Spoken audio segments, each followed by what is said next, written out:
been in 2018 for sure Okay. when I lost my sister Rachel to suicide.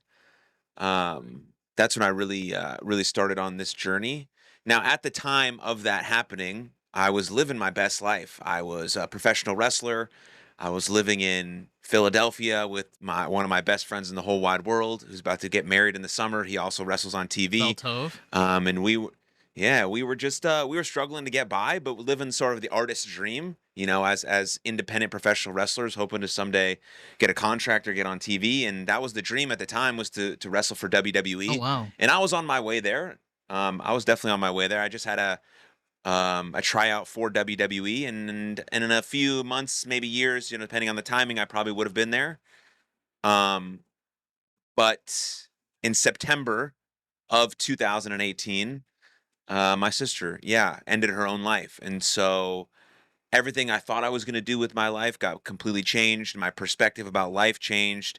My perspective about who I wanted to be, who I was being, how fragile life is, everything you could possibly think about. I mean, maybe you've been through something catastrophic. Everyone's been through something catastrophic where in an instant it changes your perspective about everything. And it did for me, obviously, in that moment. It took me a couple years to sort of figure out the direction I wanted to take with my life.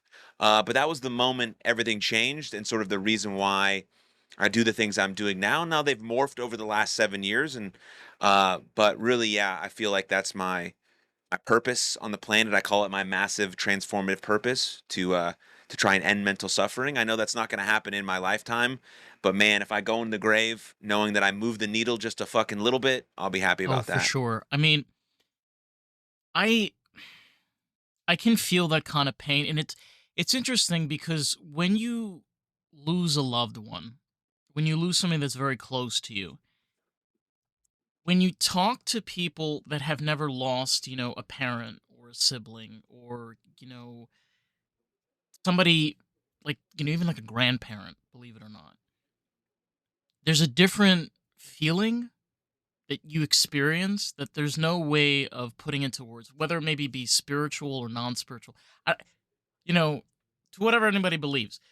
But I feel that has an effect on you. That when you can meet other people that have felt your pain, like you said, with mental health, because it does, it has an effect on your mental health. Some people take it really well, and some people, like you said, you then kind of rethink your life. You kind of rethink your direction of how you're going to move forward because there is that hole. You can't call them. You can't text them. You can't wish them happy birthday. Yeah. Sorry, bro. Yeah, it's the interesting sort of journey with grief, but like I think in our culture we have just a weird feeling about death. I don't think there's anything wrong with thinking about death, but we see it as like this sort of weird taboo thing.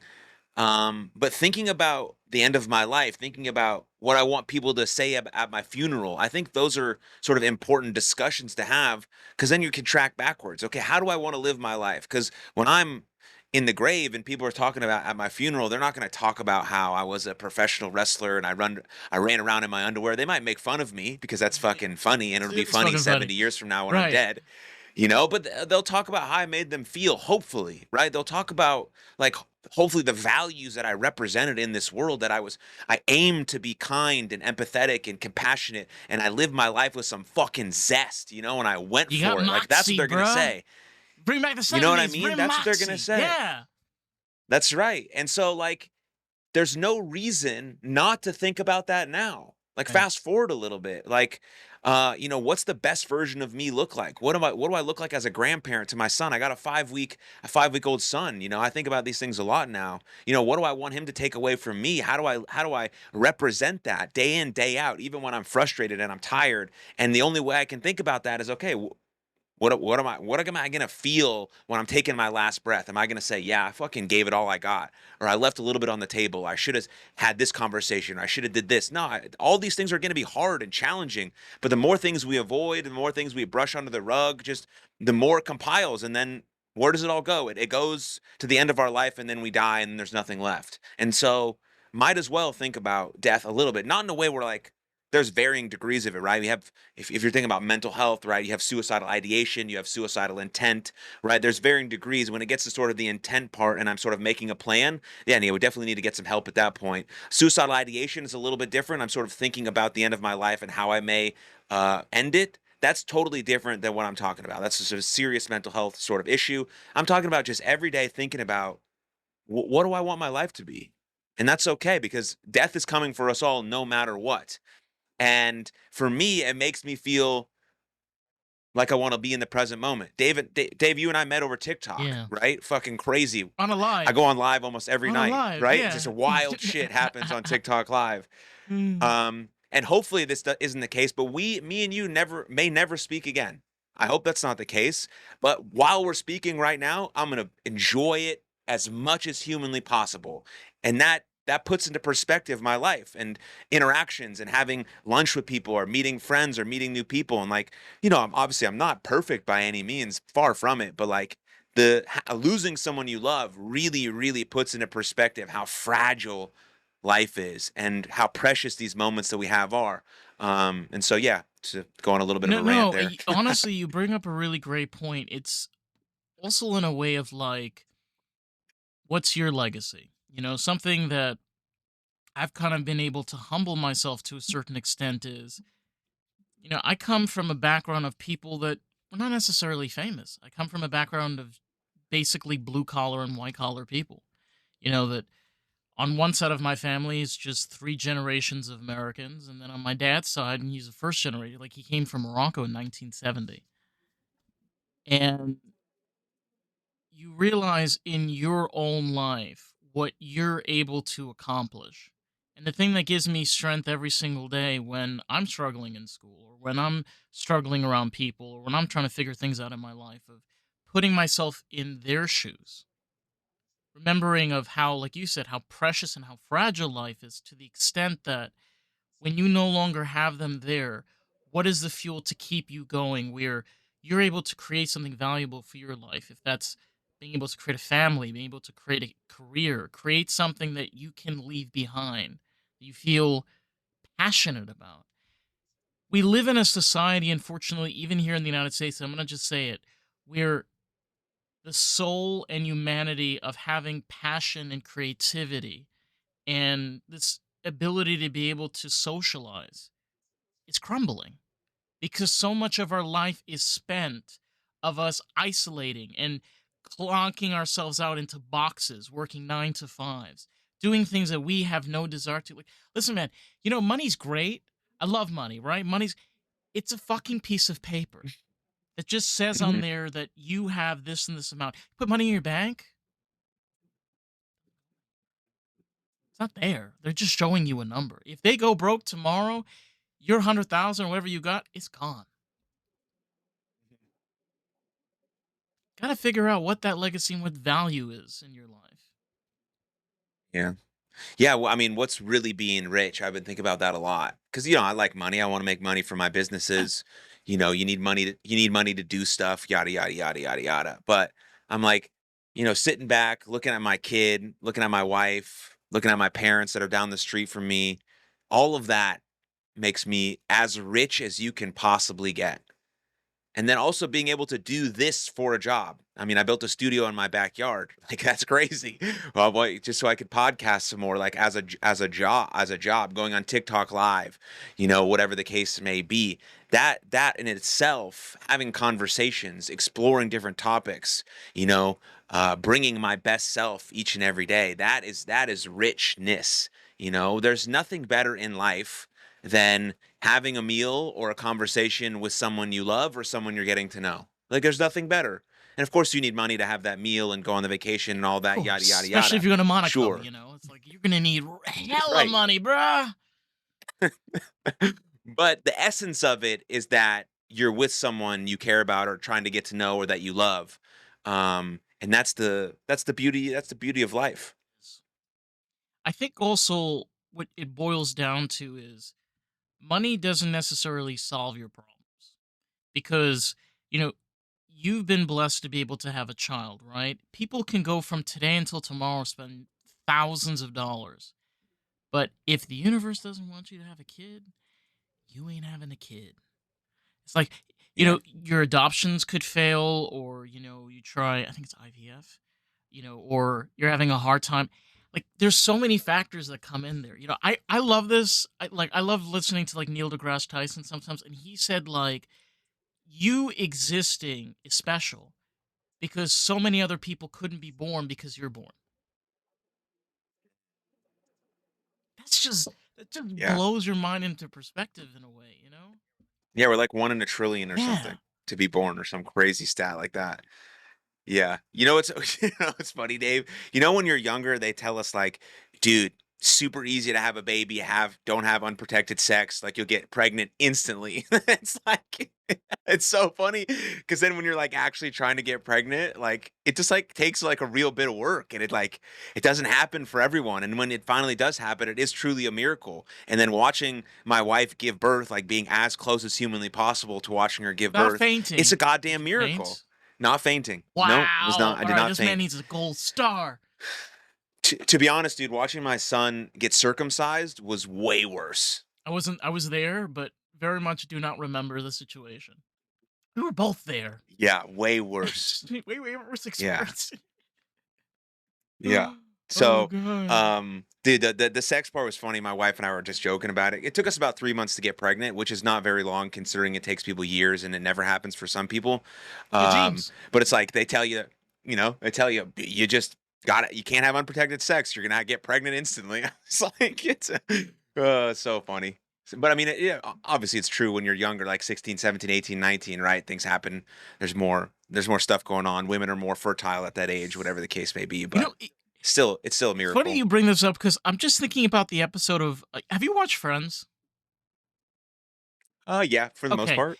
there's a part in the end of Friends where Ross has sex with Rachel, and then it happens to be like supposedly like because he had a condom on, she gets pregnant, and then they have a kid, and then they had that whole segue in towards the end of this, and I'm like, even that idea is crazy because like they're in their 30s, right? They're in their 30s, they're career Mhm. driven, and like he happens to be that one dude that puts on a condom that's like the 98% chance, like bam, she's pregnant. 9 months later, kid. Yeah, it had to be Ross though. Had to be Ross. Joey would be like, nah. Joey's like has like 100 kids at that point. Like, he didn't even tell you. Yeah, it makes sense for Joey. Yeah, it's so And funny. it's Had to be Ross. But even that's kind of bizarre. You know what I mean? Like, that's kind of like a Hmm. twist of fate of the universe. It's like, well, you could wait until ovulation, you could do all these right things, you can have unprotected sex. And it's like, again, the universe don't give a shit. If it's gonna happen, it's Yeah, gonna happen. If it ain't gonna happen, it ain't gonna happen. that's true. I agree with that. You know, I mean, yeah, and it's so interesting, like teen pregnancies and stuff like that. Like, why is that the case? Why does that happen? How does that happen?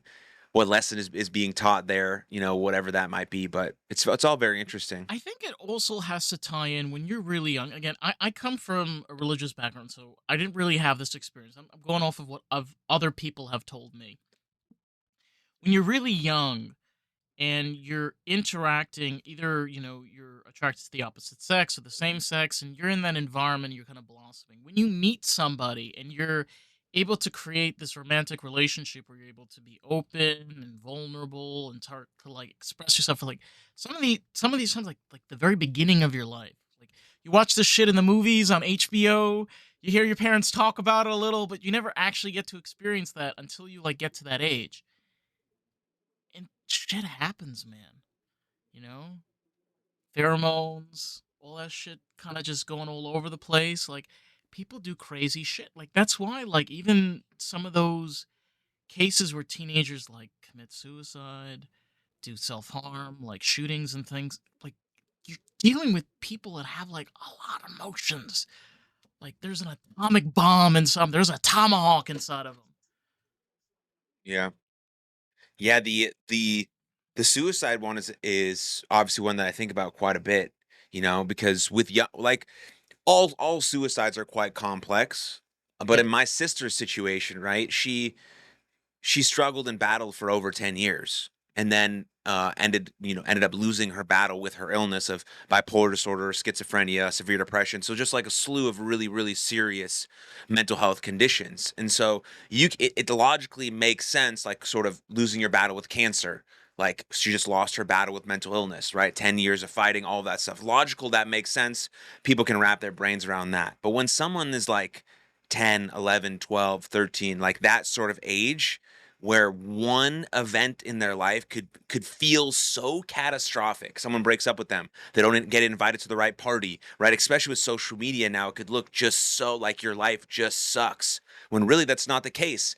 But we're so young and we don't have any sort of experience in dealing with these types of things, and maybe we don't have the right support system at home, or maybe it's just that one thing that drove us to do Yeah. this very permanent thing. And that's where it gets like really, really scary. And we need to have some real preventative measures and teaching kids at a very young age about these sort of life lessons and experiences and handling their emotions and what proactive tools there might be. Because to lose these young kids so early to suicide is the most tragic thing that you can possibly think of.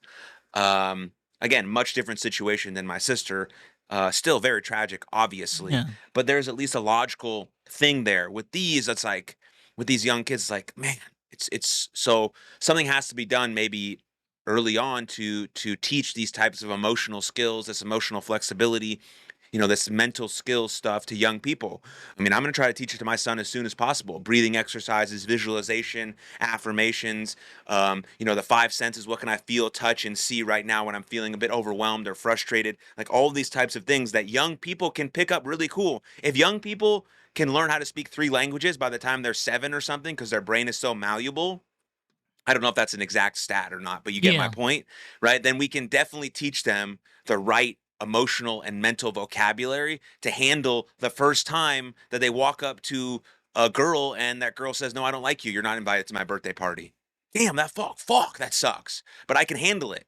I can handle it because of these other skills that I've acquired. Yes, it's going to feel bad. Yes, I'm going to be sad. Yes, I'm going to cry, but that is nothing compared to doing sort of the permanent solution. And I think that's really important when we talk about the future of our young people. We I don't want to get political, but there is this. I'm not, but there is a level. I'm gonna be careful as a libertarian because I can go really far. You There is this also like setup where we live in a society where, let's be honest, like there's education sucks. Okay, it sucks ass.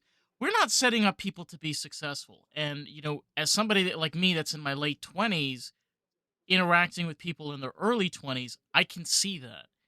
You know, their social skills suck ass. Their social skills consist of sending a text message and then ghosting on Facebook Messenger. Like, it's sad, man. It's just like, Yeah. it's so bizarre to grow up in a time where I'm literally at the very end before this whole like technological boom of social media and all of this. Like, I tell people, like, I remember when Instagram came out. Okay, I remember when Facebook came out. They're like, "Damn, you old." I'm like, it's not that long ago. It's Mm-mm. really not. No. It's less than 20 years Yeah, I mean, ago. Yeah. yeah, I remember it too. I'm only 33. You know, it's like I remember MySpace a little bit, top 8 friends. I remember when Facebook came out. I Netscape, remember when Instagram AOL came AIM, out. America Online. Yep. Yeah. I remember when Twitter came out, like recently, probably not recently, maybe like 8 months ago. I was searching keywords in my Twitter to see what I said when I was like a stupid idiot, and like it's just like wild stuff. It's like Always wild shit, bro. Like back then, Twitter was crazy.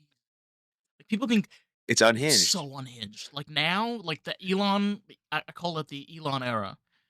The Elon era is unhinged, but it's nothing like its heyday, bro. Back then, it was crazy. Yeah, yeah. It's so interesting to think about like how what cancel culture was. Like if you're trying to cancel someone who tweeted something when they were like 17, like I just if we're not allowed to make mistakes and then grow from them, then I don't know where we go as a society.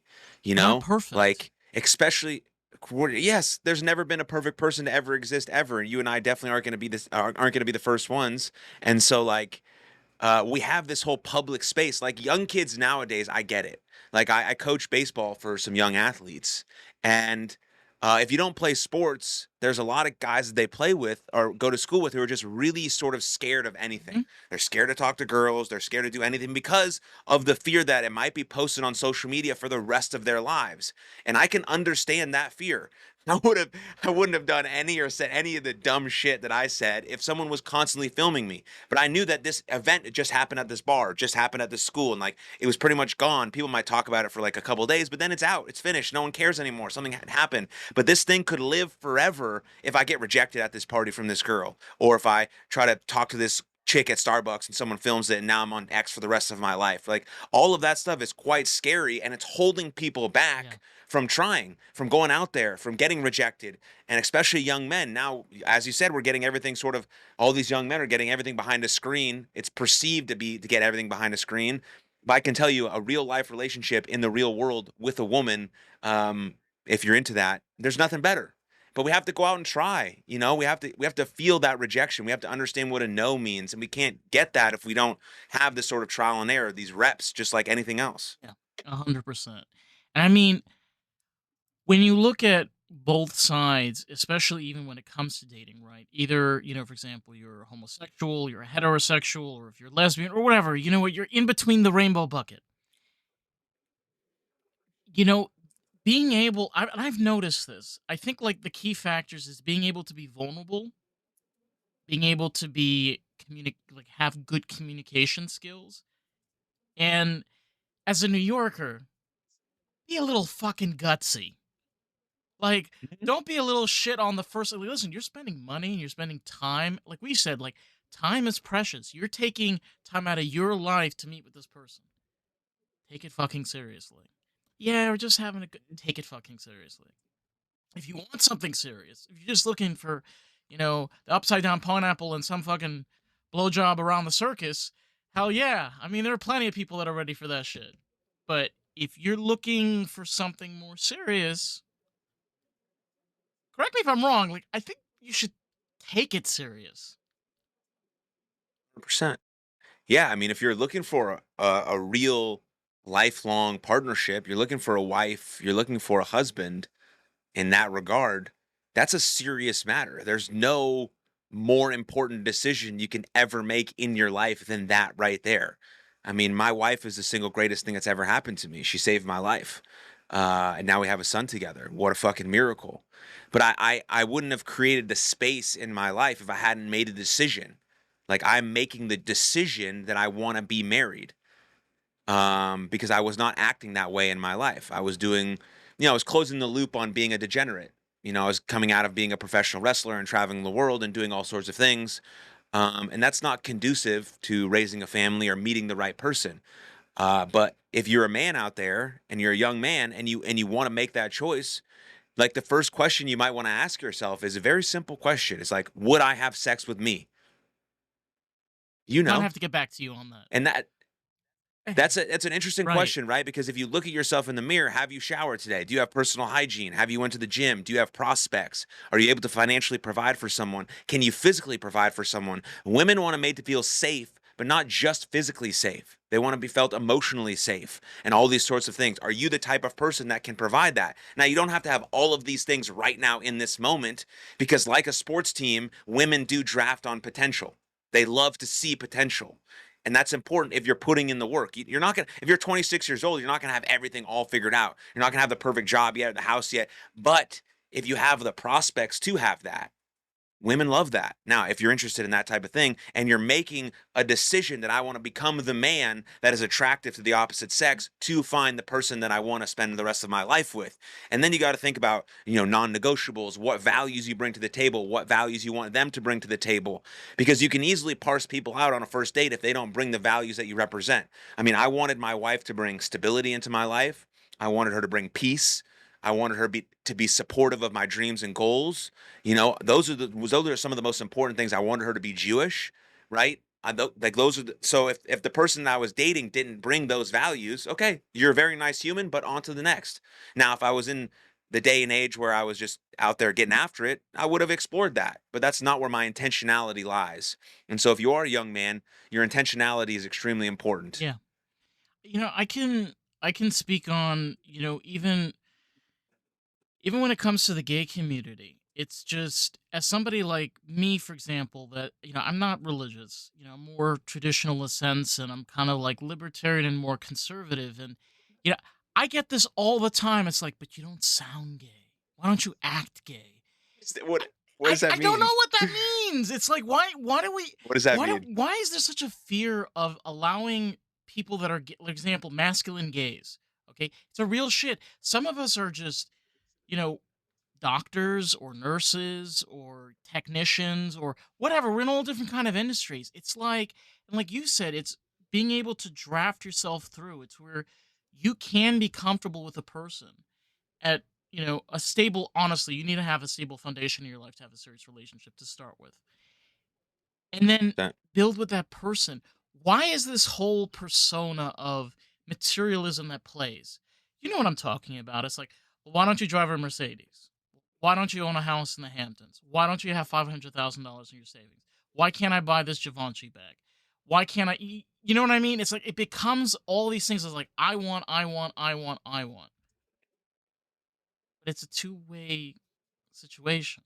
It's not all about materialism. It's not just about how the person presents themselves. It's who they are internally as well. yeah.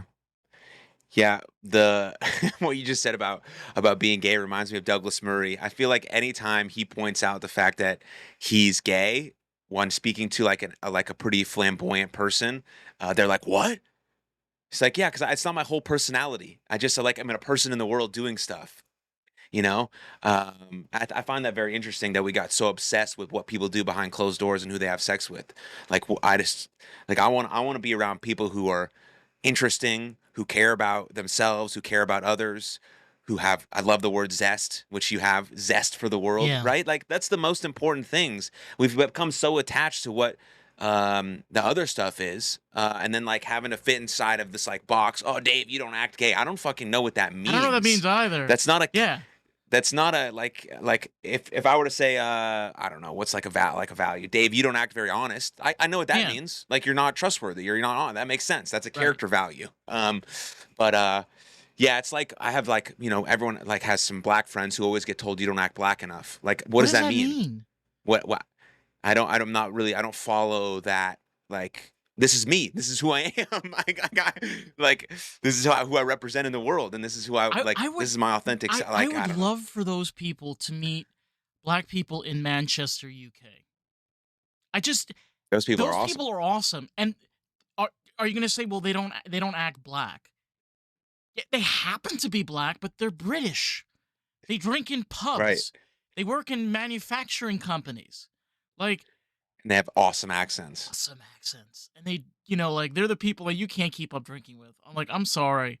Like when it comes to British people, they get an award for the best drinker. Dave, a little known fact about me is that my wife is British. She probably outdrinks you.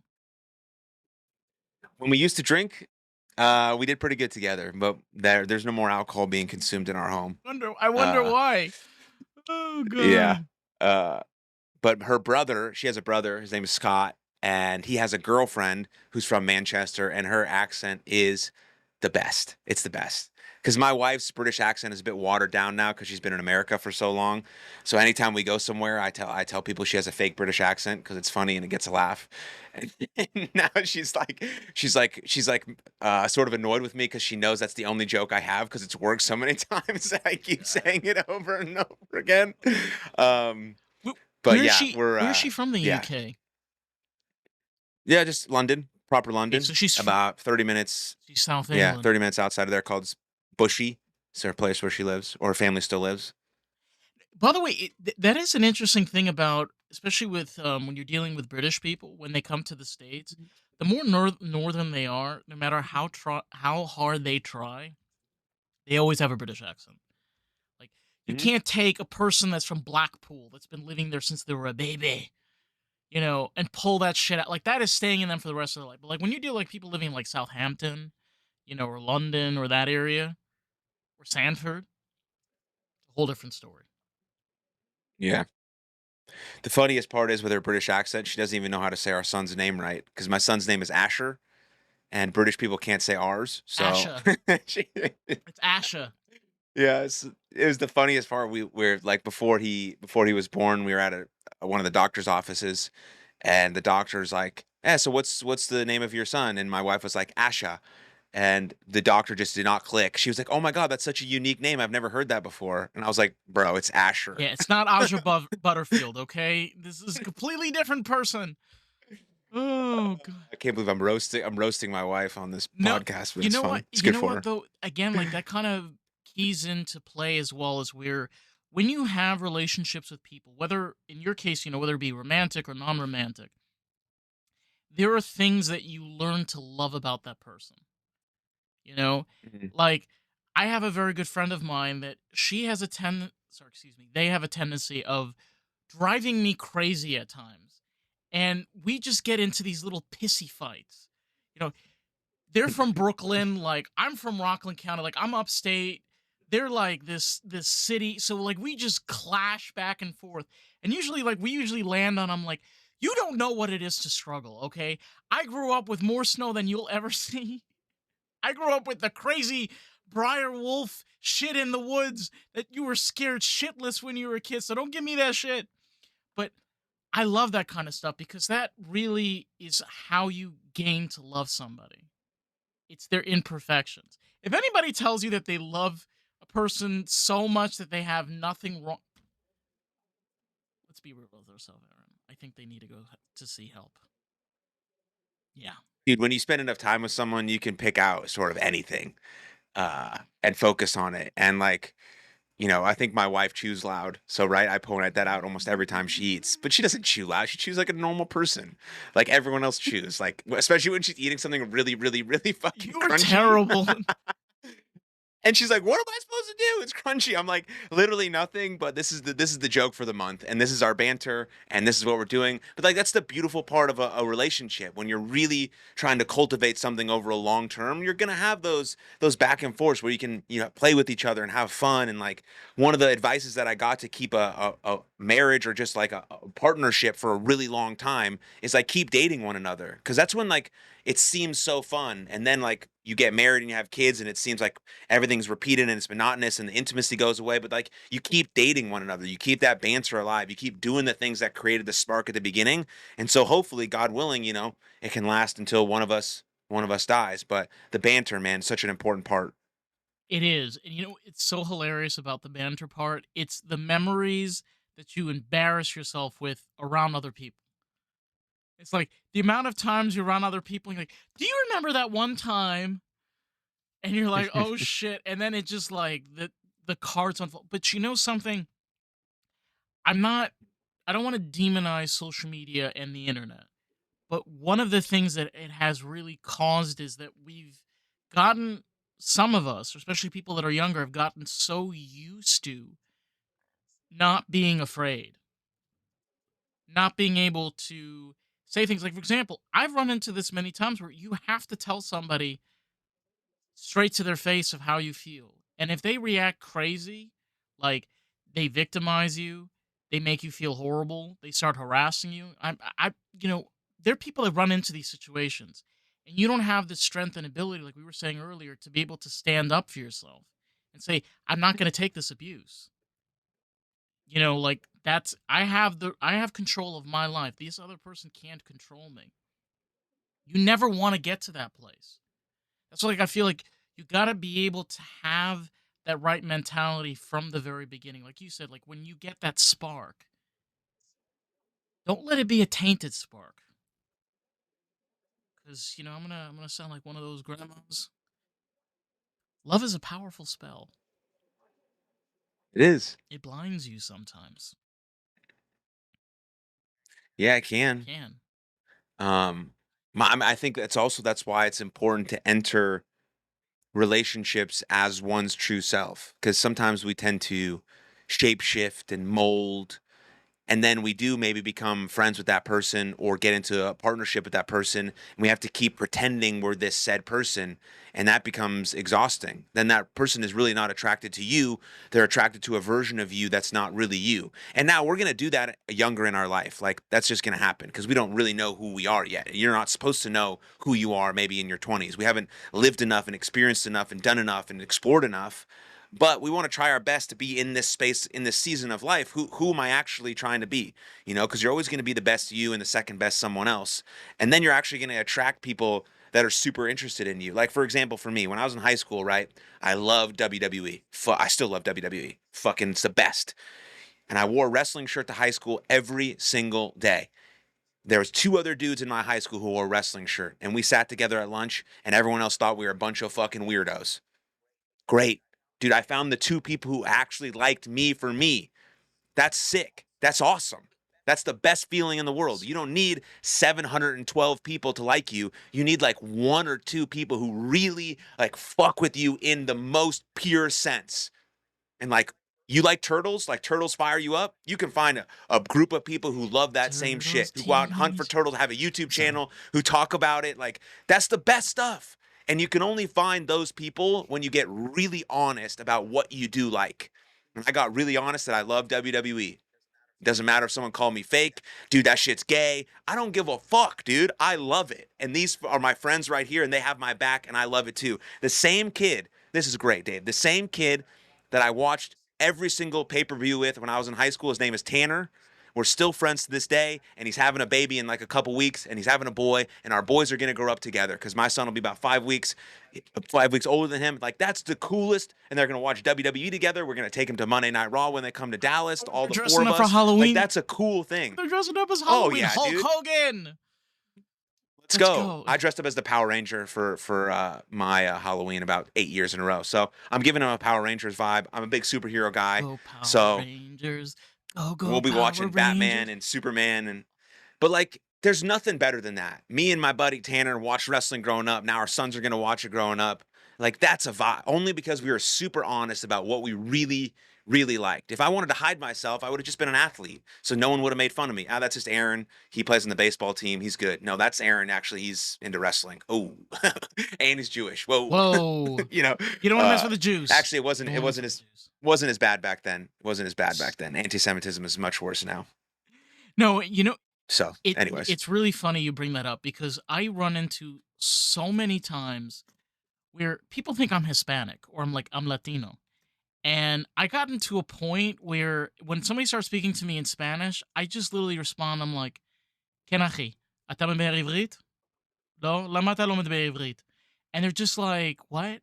So confused. And the reason like I get in that mindset and attitude is like there's so much more to me than that. Like we were talking about before, like the exterior. Like, yeah, I'm Jewish. Yeah, I'm Sephardic. Yeah, I'm gay and fabulous and gorgeous. Yes, girl. But there's all of these other things that are about me. Like you said, like, your passion and love for WWE. For me, like, I love cars. I love podcasting. I love cars. And like, I love German cars. Sorry, Jews. I love German cars. Germany's my favorite country. Anybody that like hates German cars, just do better fucking maintenance and make more money. Okay? Don't buy a Mercedes CLA 250 and come back and be like, "Oh my god, it's a piece of garbage." Shut up. We know that you leased it for $199 and put down $3,000 you couldn't even afford on 16 cards. Quiet. Get fired up, Dave. Get Fired fired up. up. I'm like, that's like my pet peeve of the day is Mercedes CLA 250 drivers. Ugh. I've never been a car guy, so you have to So bestow some okay, wisdom on me. so Mercedes, very similar to BMW doesn't really do this anymore, and Audi kind of does this as well. They have their entry tier, middle tier, and then higher end tier. And Mercedes does this with classes. So they start off with the A class, there's the C class, and then above the C class is the E class. And above the E class is the A class. This is Germany. I'm not explaining their lettering understanding, but that's how they lined it up. So the C class is like mid tier. A class is like the bottom. Like that's like the fucking like shit that you get picked up in like an Uber Black. an Uber XL, like that person definitely is getting that off of Turo, right? That's just fact of life. Now, in the C, supposedly mid tier, there's this piece of garbage called the CLA 250. That's really just an A class. It's a cheap garbage Mercedes. You could probably get better money just buying a Toyota XLE at that point. Like a nice like Toyota Camry. And just the people that own them just bitch. They just complain and they bitch, and it just drives me crazy. It's like, it's a low entry Mercedes with just a C next to it. That does like that the materialism. It's like you're trying to showcase something that you're just sorry, you're not. Get a C class, get a C300, man. That's funny. What's your ultimate car that are you gonna have to have? Um, does it have to be new or can it be old? Whatever floats your fancy. I've always wanted a 1970 Chevy Monte Carlo. Sounds sweet. You should definitely check it out, man. It's a really it like there's something about something that has value to you. We like to put price tags, and I wanted to get into this. Is like we like to put price tags on everything, and there's a certain value of where you have something that means something to you, whether that be like, for example, experience with your wife. You go out somewhere and you have a great time. That means and adds value to your life. Or it could be, that WWE fight where you made a bet and then they had to run around the street on Halloween night with their underpants screaming Friday 13th. Those add value to your life. Like, did it cost thousands of dollars? But is it something that you can cherish? And some yes, 100%. I mean, you're never gonna regret having more good memories. No. And it comes back to this money piece we were talking about earlier. Yes, you need money to do certain things, but you can figure it out. You can figure it out. Like, you don't got to fly first class. You don't got to stay in the nicest hotels, right? Like, but you're never going to regret saying yes to that trip or doing that thing or going to that movie or going to that concert or going to that dinner or going to that party. Like, mostly, you're not going to regret it if you're going with people that you actually like and care about. Of course, there's other situations where things could happen, obviously. But my point being is like, again, back to your deathbed. You're laying on your deathbed. You're about to take your last breath. You're gonna be like, oh fuck yeah, dude, that concert I went to with Dave, I remember that. That was awesome. I'm glad I said yes to that because I was leaning on saying no. I'm glad I did that thing or I went on that trip. That backpacking thing I did was amazing. I explored myself and who I wanted to be, and it gave me time and space to open up my mind and to be still and all these types of things or whatever the case may be. It's like that's what it's about. I mean, Harvard did an 85-year, very comprehensive 85-year study on how to live the good life, and they come up with two things. You only need two things to live the good life. One is great relationships, and the other is great health. That's it. Nothing else really matters. And part of that great relationships and great health is like knowing your purpose, knowing the direction you want to go in your life. But man, if you take care of your health, eat well, move well, sleep well, think well, and then have great relationships on top of that, again, great relationships don't mean you have super close relationships with every person you meet ever in life. No, it's like one, two, or three people max because relationships are hard. They take work, they take effort. And right, if you have that and your health, man, I mean, imagine being like, all of us think about this when we're sick. When we're sick, we're like, damn, I wish I could have my health back. Damn, I wish I felt better. Right? Well, start getting proactive with it now. What can you do every day? Move a little bit, to eat a little bit better, to sleep a little bit better, to think a little bit better. Okay, what relationships can you nurture? Are there some conversations that you're avoiding because they're hard and they might be uncomfortable? Well, you start brushing that stuff under the rug. Like Dr. Jordan Peterson says, eventually that dragon's going to burn your fucking house It down. is. Right? Right now it's a little flame. Okay, let's attack it now. It might be scary. You might get a little burnt, but man, your whole house doesn't get burnt down. And so all these little things we can attack head on, but mostly it's about great relationships and our great health. And we have agency over that. We have control over that. There's so many things in life where we don't, where uncontrollable things happen and bad stuff happens in the world and wars and this and that and that and this. But man, do I have full agency over my health for the most part. There's going to be sometimes things just happen, right? Sometimes people get cancer and all that. I understand. Majority of us though, have control over our health, and we definitely have control over our relationships and how great we can make those by the effort that we put in. And I think those are going to be the most important things. Yeah, they are. And on the flip side of that, you do have in life, and I have had this happen to me, where you have relationships that are those one or two or three, and you spend a lot of time with these people. Sometimes you move different places, even in my instance, and you still communicate back and forth. You try to be able to fly out when you can and be able to spend time. And in the end, the relationship just ends abruptly. And you realize the mistakes that you made of the things that you were blinded to. For instance, for me, it ended where I had a relationship. I was close with somebody for about 5 years. And I realized that I was spending so much time caring for this other person. This other person wasn't even caring for themselves. They continuously put themselves in toxic relationships and cried and complained. And yet, when you want to be that person that you want to care about the other person, tell them like, stand up, do something about it. Just everything wasn't good enough. It's not that that person's a bad person. They're very successful and amazing in so many ways. But you realize for yourself, for your own psyche, do you really need that in your life? Is that really benefiting you in the long run? No. You're just getting sucked into a toxic relationship that eventually is going to break your mind. And it's not even your Yeah. life. It's Yeah, dude, that's sort of the peril though of being a caring human being. I see this a lot with in the mental health space, right? It's like you have someone who's very mentally unwell and they refuse maybe to get help or get their medication or whatever the case may be, and the person that loves them is just trying to basically save their life for them.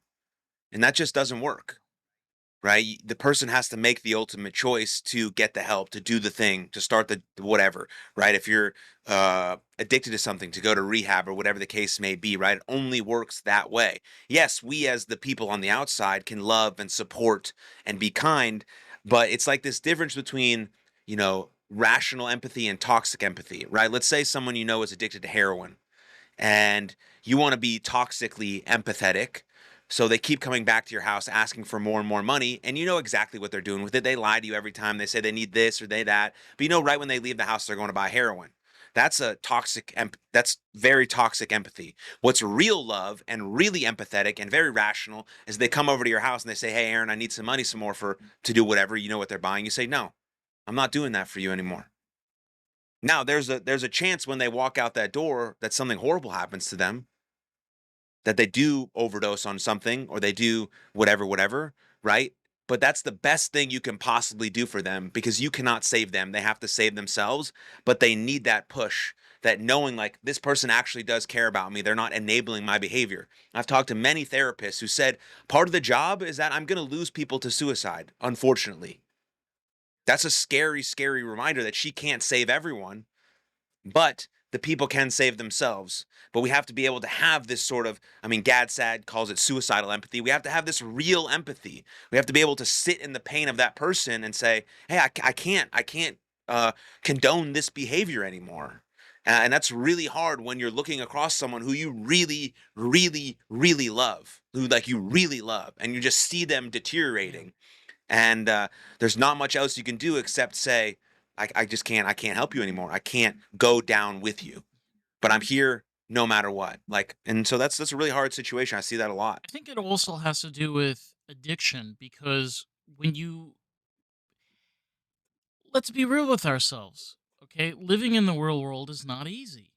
There's a lot of things Mm. that come with it, and being able to escape, and living in Disney World sometimes is easier than living in reality. When Yeah. you see people that are on train or fentanyl or heroin and they're on really toxic shit, you're like, oh my God, that person's like, like at the rock bottom. But in reality, they're in that situation because they don't want to experience our reality. They want to live in that. I think the best way to put it is how they did it in Interview with a Vampire. You're in that phase. in that phase world, you're in that dream world. We're not Yeah. experiencing it, so it's hard. But like in the end of the day, like the person's got to come back to reality. And I know reality sucks. Nobody's saying it doesn't. It comes with a lot of problems. Yeah. But it comes with a lot of joys It too. does. How you balance You them. know, right. Well, it makes me think about my sister, and a lot of people who die by suicide, this is the case. Like most of the time when people in that type of situation similar to my sister who get to the sort of the depths of their own hell, they don't want to die. They just want the pain to end. And there's a huge distinction there that has to be made. Yes, they make the permanent choice to end their life and they do actually die, but they've found nothing up until this point that can help their pain go away. And they don't know what else to do, and they feel like this is the only choice they have left. And so again, when you think about it in that regard, it sort of debunks the myth that suicide is selfish. It's not selfish. That's a low resolution take on something, and I just have a problem allowing that because it disrespects what my sister went through. What people get to at the end of their life when they see no way out and they're in the trenches and they're in their own hell is that very thing that I don't know what else to do. I need this pain to end, and this is the only way I know how. And so, you're right. They're trying to escape something, something that's potentially temporary, but they make a permanent solution for it. And so, I think that's an interesting point that you make. I think what gets forgotten a lot of the times is we are biological creatures in the sense that, if you want to look at it on a spiritual level as well, if we look at consciousness, and just like we have a just like we have a physical toll, like especially with wrestling, like over time, a person, if they don't keep up with their training and fitness, like you can get serious injuries. And sometimes they can be permanent, and sometimes you can recuperate from them, but you got to go through that proper process. It's kind of the same thing with mental health, too. It's the more that your brain deteriorates, your brain cannot function. You're thinking that there's probably trillions of neurons and signals that are being like, you know, it may not have a plug like a US outlet, but it's definitely getting electricity. It's getting powered somewhere or another. And, we know this like with computer viruses and when things are not functioning, it's like they don't work, they won't operate or function correctly. So I hear your point though. It's like, yeah, a lot of the times we look at it as being really selfish, but we got to also look at it. It's possible that that person's brain is just, it's not working anymore or functioning Yeah, I fully. mean, yeah, goes back to sort of the other point I was making about getting mental health resources and mental health education with young people. It's the same way for adults. We got to be proactive with the way we think about our mental health, so that when the hardship does come, we've armored ourselves up, and I think that's really important too. It is. And, I think it's not, it's also being able to have that awareness, it's being able to Mhm. send out that message and being clear because, something I've realized is when you run into people that are suffering with mental health issues, from all across the charts, you you realize like how many other people are actually, struggling. There's different variations of how people are struggling and how they're experiencing things. I think being able to have a bit of compassion towards other people is very hard for most people to do. We can only, that is the selfish thing about being human is we can be compassionate to ourselves, but we have a very hard time doing it for other people. Yeah, yeah. It's why I created the shirt that you're wearing, so the message on the back is very clear to everyone. Yeah. Right? It's One, nice. my mental health nonprofit is called "You Are Loved." So, but I think the most important message we can send out outside of the fact that you are deeply, deeply loved is that the world is better with you in it, no matter what. I mean, we talked about being born like one in a trillion, right? And so knowing that, it's like 100% fact that the world is better with you in it. the world is a better place, a more unique place, a cooler place with everything that you have to offer. Doesn't matter if it's your mistakes, your faults, your imperfections, your successes, everything. The world is better because you're in it. And when we can start from that place, Brene Brown is a famous Texan. She's also like a vulnerability researcher. And she says that if you assume that everyone's doing the best they can, it makes your life a little bit better. And I think that's true. It does. And we've touched on this throughout this episode.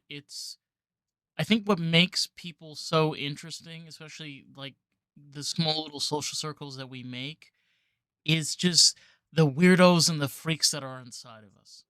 Okay? I've said this so many times to like my best friends. It's like, the weirder you are, honey, please. Because I cannot stand Yeah. normality. I cannot stand normal people. Hell nah. No. What do they talk about? Normal people? I don't know. Yeah, I don't know. I don't want to know. I don't know. Probably I'll be bananas. singing weird songs to my son. It's just like random shit's coming out of my mouth. I'm like, if anyone knew what was happening in here about what I'm saying, it's like doesn't even make it's just like gibberish bullshit, but it's great. Banshee rant. Banshee rant at one Yeah. thirty a.m. in the morning to calm your fucking kid from crying. Oh Putting God, on it doesn't putting on work. the Indian flute, putting on a mask, getting out the sombrero. uh, I'm dancing around. I haven't thrown him up and down yet. Apparently, that's bad for his brain when he's 5 weeks old, but we'll Bro, when see. we were kids, our parents did shit to us like today would be like considered like physical abuse. Like back then, it was just like normal shit, It's like you throw your kid on your Yeah, bed. you just figure it out. Yeah. It's because we just know too much stuff now. So like everything could be deemed like if this happens, there's a potential that this will happen and this will happen. And I Googled this and this might. I'm like, dude, I told my wife this. I was like, people with way less resources, way less time, way less money, and way less information raise great kids. We'll be just fucking fine. It's true. Because It won't it's be. a learning curve. I mean, there's no such thing as a manual. It used to be back in the day, like with my mom generation, like they had Dr. Spock. Okay. That was their manual to raising kids. The truth is like there is no goddamn manual for raising kids. It's every single person. I'll tell you a story, man. And this kind of blew my mind away. I was in Walmart like about a month or two ago. And there's this like 5-year-old kid. And she was just like having a full on meltdown. And like when it was about to start, like the father like got on his knees. He looked at her and he just was like, okay, I told you that we only came in here for one thing. And she's like crying. She's like, yeah. And he's like, okay, now I'm going to get you one thing. Now, she had two things in her hand. She was having a meltdown because she couldn't have both. So he said, okay, which one do you want the most? Like, still her trying to like cry, crocodile tears. She's like, I want that one. And he's like, okay, so put the other one back, take that one and put it in the cart. So she like literally calmed down. She put it back on the shelf. She took her thing. She put it in the cart. He put her in the little seat, and she's completely calm. She was completely fine. And I looked at that, and Interesting. I was just like, man, this man looked like he came working out of an HVAC truck 2 hours ago.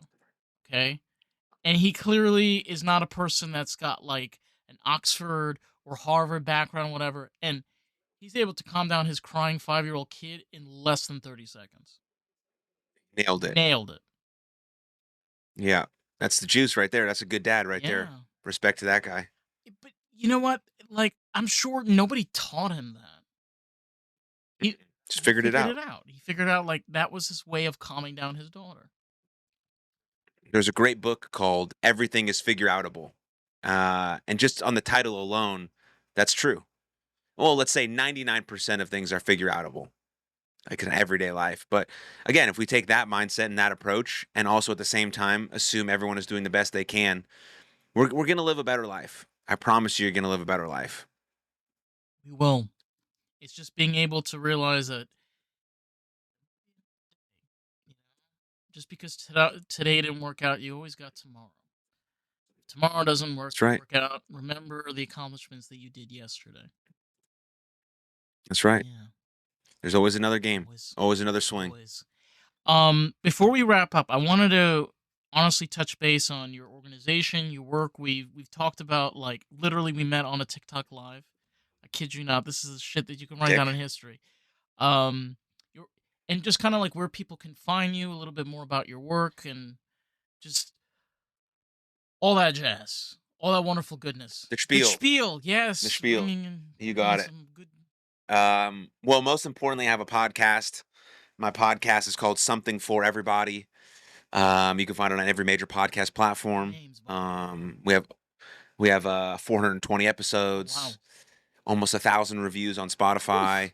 We're ranked in like the top 120 on Apple Podcasts, so it's pretty good deal.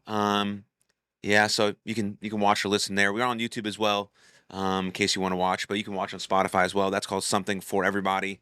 We put out a piece of content, audio version, 5 days a week, YouTube 7 days a week. So got a lot of shit going on there. Busy. And then yeah, if you want to check out my nonprofit, where the shirt that Dave has on is from, or this hat that I'm wearing, it's called You Are Loved. You can go to youarelovedlife.com. It's all connected to my podcast, so I have a lot of conversations about mental health and things of that nature. And those are the most important things I'm doing. But if you Google my name, Aaron Machbitz, I'm sure a bunch of stuff will come up, and it'll be interesting what you find. So there The you good go. stuff. We gotta only good stuff. No no old social media posts from Aaron back in 2015. Party. If you find some, let me know. Yes. Screenshot those babies. Oh my Yeah, god. fire One them of your up. classmates must have I posted can't online somewhere on like Blockster or somewhere. I can't be canceled now. All of my businesses are my own. There you So go. You're uncancelable. That's even yeah, worse. I guess unless I get amputated and I get removed from the platform, but Shit. I don't think I'm going to do anything outrageous, egregious, and horrible like him. So I think I'll be all right. I think somebody could have smelled that a mile away. Like Diddy, like there were signs. There were Yeah, signs. I love where people are like, "Oh my god." Bro, there were fucking signs everywhere. Like yeah, if you took that UV light, they do in the hotel shows on like HGTV, and just scan the room, you'd see like nasty, semen stains nasty, everywhere, bro. On the nasty. sheets, on the pillows, on the carpet. Yeah, Ah, oh my god. I will make sure I'm gonna put all of your links to your stuff below. I'm a little bit of a rebel, so this is gonna be on Substack and Rumble. Because well, I love Substack. Substack is awesome, and people can subscribe. Substack is the best You have, social media you platform have we a have. Substack page? I do. Okay, I'll tag you onto the post once this episode goes out. That way we can share the love and awareness. Because to be honest, that's what we kind of did today. We kind of shared awareness and openness, and it's okay. I think like people that are struggling or going through a difficult time. I think the both of us were really able to give out like a good understanding that life isn't always supposed to be easy, and we run into really hard shit, like losing a parent, losing your sister. Like, we're not the only ones. There's a lot of people that Yeah. have gone through shit, and it's like you need a place to turn to. There are those people in your life that you can, and don't be afraid to. Don't feel like you need to carry all this shit on your. For us Jews, like we carry the matzahs leaving Mitzrayim. Don't Yeah. be that guy. Yeah. I mean, that's the point of a community, Yeah. right? To carry the burden together. All the Um, matzahs. and you're definitely not alone in your struggle. Like the beauty of being human is that we go through complex stuff and we find our way through it. And that's a joy. So just know where you're at right now, right? You've already gotten through 100% of your worst days. That's a fucking beautiful thing. And so Uh, whatever's coming up next, might as well rock and roll with it. yeah. And you're just gonna be keep coming the new and best version of yourself until you take your very last breath and you lay down. And you're like, "Yep, I fucking did it. I gave it my all, and that was awesome. What a ride!" And that's it. That's all we can ask for. Yeah, and to your point, man, it's as ACDC put it, it's a long way to the top if you want to rock and roll. I love ACDC. Yeah, ACDC. Legends. Oh my god. Listen, man, thank you so much for taking the time to talk with me. I hope you guys enjoy this, and be sure to check out Aaron's work. And of course, if you're addicted to TikTok and you need a little bit of a refresh, a little bit of socializing, God. Aaron is there to entertain you. when he's on those lives. Yeah, come on. Come on board. Come on, He TikTok answers Live. any Oh, questions. I geez. swear to God, like there are people that put in crazy shit on the comment section, and Aaron's just like, okay, let's go. Yeah, dude, it's pretty fun. Some shit is pretty vile though, man. I've noticed. Like some wild Wild stuff. shit. But I finally got a moderator in my chat, so some of the stuff that's like really Nazi sort of Holocaust related that I don't want to speak on gets Good. removed. And then now people are, since I've been removing them or muting them, they now message me afterwards and saying, dude, you're fucking lame for removing me. I'm like, dude, don't put like weird dotted swastikas in the chat, bro. That's like not a question. That's like God. nothing. You're not saying anything of like of substance where we can have a conversation about it. So I'll pretty much answer anything, but not that I'm just stuff. thinking about that comment that was a picture of a penis, and it was like, Oh yeah, that one happens all the time. it's just like that was hilarious because I was like, yo, I don't think this man is gay, and it's just like people are like fucking disgusting sometimes, It's just like, My favorite comments, because they happen every night. I think it's a bot that comes in, but they'd say a jerkmate comment and a grinder comment. They're my favorite ones to read because it's hilarious. They break up sort of the seriousness of the conversation. I get to laugh, and they're like, "Bro, I can't find you on jerkmate anymore. Why'd you block me?" I'm like, "Fuck, dude, my bad. I found someone new." It's like I just think it's hilarious. oh god, oh my god. You know what? Like again, that's a caveat of social media. Like you got to deal with the crazy people. If you put yourself out there, man, you can't. It's hard to like get upset when like weird shit happens because that's the place. It It's the is internet. like you can't. The cool part is like you never can know where this person is. You pray it's not your neighbor next door, right? I yeah. When it does really get really weird. It got really weird at one moment when someone got a picture of my mom off of Facebook, made it their profile picture, and impersonated my mom on the TikTok live in the chat. That was weird. That was weird. Weird as fuck. That's like a Twilight Zone episode, right? I mean, modern. Like that's a lot of effort just to be like, hey, it's your son, it's your mom. I'm like, my mom doesn't have TikTok. Nice picture you got off Facebook. My mom had recently, when she was leaving to Israel, this guy from like somewhere in Africa was like FaceTiming her like 100 times, and like sent a picture of her picture with candles around it, and was like saying he's like putting a voodoo hex or something, and it was just like bizarre. Like it was like almost as if they knew we were going to the airport that they chose to do that. You know how crazy Yeah. that is? Strange. So strange. But then you randomly find great people on the internet and you meet and you do a podcast together. Right? So that's what's I up. know, right, man? Oh my god. Listen, thank you so much for seriously taking the time, and I hope anybody that's listening to this, you gain something out of this, because man, Yeah. Yeah, I appreciate it very much. Thanks for having pleasure, me. my man. Happy to do it Oh, anytime. of course. And to anybody out there, if you want to check out more of the podcast, you can find us on Pod. Like I said, we are on Rumble and Substack, everywhere and anywhere you listen. Fuck us.